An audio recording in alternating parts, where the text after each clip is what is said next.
participación del doctor Gustavo Leal nos da el marco, y en lo que hace a nosotros voy a abordarlo con un documento que todos ustedes tienen ya, en defensa de nuestra cláusula 64 y nuestras jubilaciones.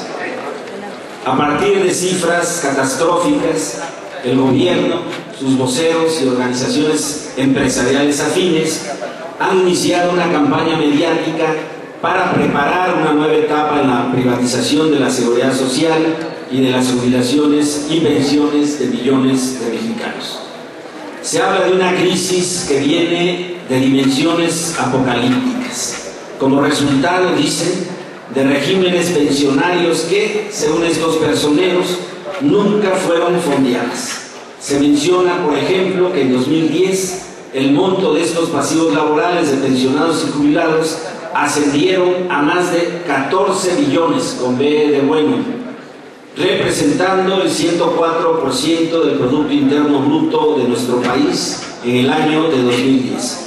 Por supuesto, estas cifras son virtuales, resultados de estudios actuariales, pero que deliberadamente son mezcladas con cifras reales de gastos reales erogados y que finalmente terminan quebrando a organismos descentralizados como Pemex. La noticia ya anda circulando, Comisión Federal de Electricidad, la noticia se dio hace algunos meses, Luz y Fuerza del Centro, ese fue uno de los argumentos del espurio y fascista de Calderón, el IMSS, el ISSSTE, la Banca de Desarrollo y universidades públicas. En el caso de Luz y Fuerza del Centro, las cifras compartidas por el SAE en el libro blanco emitido por la Subsecretaría de Electricidad reconocen un pasivo laboral de 286.831.460.000 pesos, que de verdad es un absurdo. Por lo menos deberían comparar las cifras. Para ese mismo año, el SAE, después de dar esta abultada e inventada cifra, dice que el valor de los activos es solo de 132.000, vaya imaginación de estas gentes. Pero como vamos a ver, de acuerdo a los propios estados financieros, documentos que buscaron ocultar al conocimiento de la opinión pública, del propio sindicato, y que hoy obran en nuestro poder, estas cifras son cifras virtuales, impuestas por el gobierno federal a partir de 1995, y que constituyeron una de las causas fundamentales de la quiebra técnica artificial de Luz y Fuerza del Centro. La otra causa determinante, como lo hemos analizado, lo fue la compra en bloque de energía eléctrica de Luz y Fuerza del Centro a la Comisión Federal de Electricidad, que para el 2008, es un ejemplo, pero es una historia que viene desde 1975, pero para el 2008 representó el 120% de sus ingresos totales por venta de energía eléctrica. Doy la cifra: en el 2008, lo que vendió Luz y Fuerza por concepto de tarifas eléctricas fueron un poco más de 50.000 millones de pesos. Bueno, en ese año se le pagó a Comisión Federal de Electricidad 60.000 millones de pesos. ¿Quién provocó la quiebra? El gobierno federal. ¿Cuáles fueron los argumentos y los hechos? Un elevadísimo precio en la compra de energía en bloque a Comisión Federal de Electricidad y un incremento desorbitado, maquillado con cifras virtuales de los llamados pasivos laborales. Esta es la historia que vamos a contar, es los documentos, las cifras que aparecen en el documento que les hemos entregado. Primero, el derecho a la jubilación lo alcanza nuestro sindicato con el contrato de 1932 en su cláusula 55, a la cual doy lectura para que vean la naturaleza con la que nace este derecho conquistado y merecidamente alcanzado por nuestro sindicato. Dice: mientras se expide alguna ley sobre jubilaciones, las compañías estarán dispuestas a discutir con el sindicato la jubilación de aquellos trabajadores que hayan estado al servicio de dichas compañías durante un largo periodo de tiempo, no menor de 25 años, tomando en consideración este periodo, su edad, estado de salud y servicios. Aquí este derecho nace como una posibilidad de partes, es decir, operando la bilateralidad con la que nace la relación laboral entre el sindicato y esa legendaria empresa canadiense, la Mexican Life. Pero ya en el contrato de 1932 34, este derecho se establece como una obligación tal y como se lee en la cláusula 44 de este contrato, que dice: las compañías se obligan a jubilar a sus trabajadores amparados por este contrato de acuerdo con la siguiente tabla. Ustedes pueden ver la tabla, es una tabla que ampara de este derecho, con este derecho, a partir de un criterio de edad y de tiempo de servicios hasta un 75%, y en el caso de los trabajadores incapacitados de un 65%. Esto es muy importante para entender lo que sigue. Es decir, la primera obligación en cuanto a derecho adquirido se logra a través de un contrato, se logra a través de una prestación que antecede a la creación del Seguro Social y el sistema de pensiones que nace con el Seguro Social en 1943. Y lo que se obtiene finalmente en el contrato en 1936-37 es una característica que luego poco se comenta, porque asociamos el derecho de jubilación a una sola partida, y no. La cláusula 64 remite a la cláusula 44 del contrato de 1934, cuando dice que el fondo de reserva será para cubrir en todo aquello que se exceda de la obligación de la empresa en 1934. Y esta parte es fundamental para entender a profundidad cuál es la naturaleza del derecho a la jubilación en tanto un derecho contractual, y cuáles son la naturaleza del fondo de reserva para la jubilación. Ustedes van a ver aquí, en esta explicación que estoy dando, un cuadro que preparé con los estados financieros de la Mexican Light. ¿Cómo reconoce este fondo de reserva la Mexican Light? Aquí está el cuadro. Los datos que tengo a la fecha, porque estoy en busca de más, señalan lo que como pasivo diferido, es decir, el fondo de reserva, aportaba la Mexican Light desde 1949 a 1960. Ustedes van a verificar esos datos.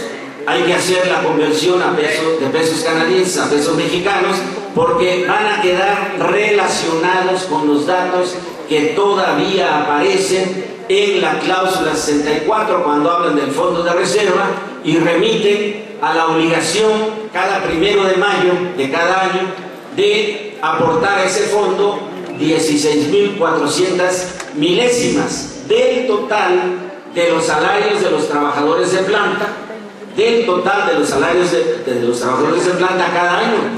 Y después, una vez pagadas las jubilaciones, pagadas las compensaciones y otros derechos derivados de la cláusula 64, de lo que quede y de lo que se aporte cada año, la Mexican Light estaba obligada a aportar un 4% el 4 de abril de cada año. Eso se mantuvo, eso se mantiene a la fecha de nuestro contrato colectivo de trabajo, y es cuestión de hacer cuentas con los números que estamos exigiendo. Aquí la parte relevante que quiero resaltar es que durante todo el periodo previo a la nacionalización en 1960, es decir, de 1949 a 1959, la empresa estuvo pagando conforme lo establece nuestro contrato colectivo de trabajo, y en 1960 continuó pagando de la misma manera. Esto es importantísimo porque en ese momento opera el patrón sustituto. En ese momento la legendaria Mexican Light se transforma en Compañía Mexicana de Luz y Fuerza Motriz. Y aquí viene la parte, en mi opinión, relevante. Todos esos estados financieros, documentos que el gobierno de Calderón buscó ocultar a la opinión pública, porque si no, la verdad se hubiera impuesto incuestionablemente. En esos documentos, la nota para los estados financieros y para los pasivos laborales se redactó de la siguiente manera. Las notas son las notas que colocan los auditores cuando hacen una revisión y una auditoría de los estados financieros, a efecto de darle validez más allá de las cifras de la propia empresa de la que ésta se trata. Esa nota que operó durante todo este periodo, estoy señalando, dice: este saldo comprende adeudos diferidos, depósitos varios y una provisión relativa al pasivo de la compañía por concepto de jubilaciones y compensaciones por separación, empleados sindicalizados y a otros empleados. Continúa la nota. Según las estipulaciones de contratos colectivos de trabajo sucesivos, está hablando de los contratos de 1932 a esa fecha, la compañía está obligada a establecer en sus cuentas una provisión relativamente pequeña para los beneficios de jubilación que van acumulándose a favor de los trabajadores. Aquí viene la parte interesante. Dice, todas estas notas durante ese periodo, esto se ha efectuado y la acumulación de dichas provisiones aparece en la partida de pasivo diferido, es decir, en el fondo de reserva que señala la cláusula 64. Y luego continúa dando un aporte, en mi opinión, fundamental para entender la panorámica actual. Con esta excepción, ¿cuál? Ese depósito pequeño, el fondo de reserva, la compañía no ha hecho provisión por concepto de su obligación de pagar jubilaciones y compensaciones por separación de empleados sindicalizados, toda vez que el Consejo de Administración opina que las tarifas a que tiene derecho la compañía, según la ley de la industria eléctrica de México, deben ser suficientes para que de futuros ingresos se recuperen los pagos futuros por este concepto. Es decir, esta es la otra lectura de lo que viene en nuestra cláusula 64, cuando una vez establecido el mecanismo para acumular fondos en el fondo de reserva para jubilación, señala al final que este monto las compañías podrán invertirlo de la forma que estimen más conveniente. Ahí aparece como algo hipotético, pero aquí en los estados financieros de la Mexican Light y del primer año de la compañía mexicana de luz y fuerza motriz, una vez que fue nacionalizada, aquí aparece lo que en el contrato es hipotético, aquí aparece como un reconocimiento de las compañías que han tomado ese fondo para invertirlo en la infraestructura y de esa manera garantizar con ingresos futuros las obligaciones futuras, que es para lo que está diseñado el fondo de reserva para la jubilación. Esta situación se continuó igual en los estados financieros con la compañía de luz y fuerza del centro, S.A. y subsidiarias, que nace en agosto de 1963. Después se continúa con la misma compañía, pero en estado de liquidación y disolución, a partir de que es colocada con una reforma a la Ley del Servicio Público de Energía Eléctrica en 1975. Y esta parte que voy a mencionar es importante. Y en el primer año de creación del nuevo organismo, conforme a estados financieros debidamente auditados y consolidados, este mismo procedimiento se trasladó al nuevo organismo descentralizado. Ahí están los estados financieros, esos que buscaron ocultarlos ante la opinión pública y que actualmente obran en manos del Sindicato Mexicano de Electricistas. ¿Qué pasó a continuación? Hay una tabla que no voy a comentar porque son bastantes datos, pero es una tabla que habla de la evolución de los fondos de reserva de previsión social en lo que hace al fondo de reserva para la jubilación, pago de las jubilaciones, seguro sindical, compensación por antigüedad, etc. Pero hay un dato relevante que no puedo dejar pasar de lado. Ese fondo, para diciembre de 1994, 10 meses de creación del nuevo organismo, era de 1.249 millones de pesos. Al año siguiente lo elevaron artificialmente a 5.468 millones de pesos. ¿Alguien dice, se jubiló mucha gente? No, simplemente se apoyaron en un estudio actuarial, inflaron las cifras del fondo de reserva y lo peor, mezclaron estas nuevas cifras, estas nuevas cantidades virtuales con los resultados de explotación, es decir, los ingresos reales y los costos reales, en este caso del primer año del nuevo organismo, luz y fuerza del centro. Resultado, inmediatamente hubo un reflejo negativo en esos resultados de explotación, aparecieron las pérdidas y en la relación activo y fijo, el nuevo organismo al año de su creación apareció prácticamente en una situación de quiebra técnica. Digo prácticamente porque estamos demostrando que se trató de relacionar cifras virtuales con los estados reales de explotación. Para el año 2000, esa cifra se había incrementado a más de 30.000 millones de pesos.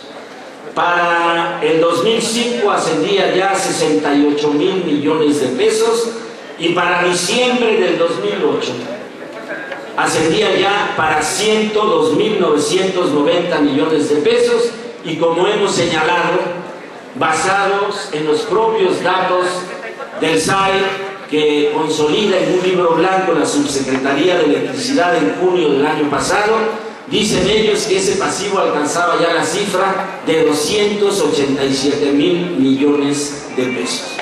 Esta es la realidad del problema que estamos analizando, y por supuesto marca una perspectiva y una ruta en la lucha de nuestro querido Sindicato Mexicano de Electricistas. Termino con lo siguiente. El gran problema del gobierno federal y de su ente liquidador, el SAE, es precisamente la imposibilidad jurídico-constitucional de extinguir los bienes de luz y fuerza del centro, que son afectos a la prestación del servicio público de energía eléctrica y que están siendo operados por Comisión Federal de Electricidad, a la fecha por un convenio ilegal e inconstitucional llamado comodato.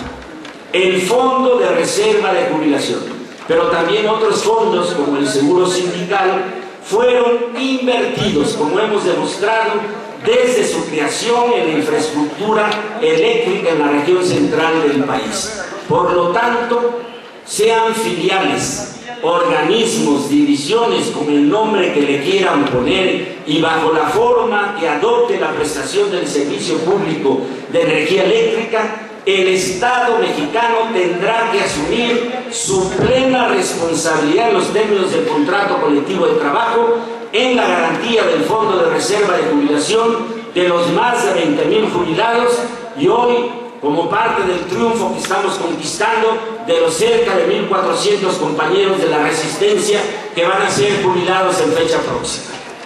Nuestro camino es firme y seguro. Vamos a recuperar nuestro trabajo y continuaremos peleando por la renacionalización de la industria eléctrica y la protección y renacionalización de la seguridad social y de los sistemas de pensiones y jubilaciones. Unidos venceremos, compañeros. ¡En la S! ¡En la M! ¡En la E! ¿Qué dice? ¡No se oye! ¡Que lo escuchen los vendepatrias! ¡Muchas veces!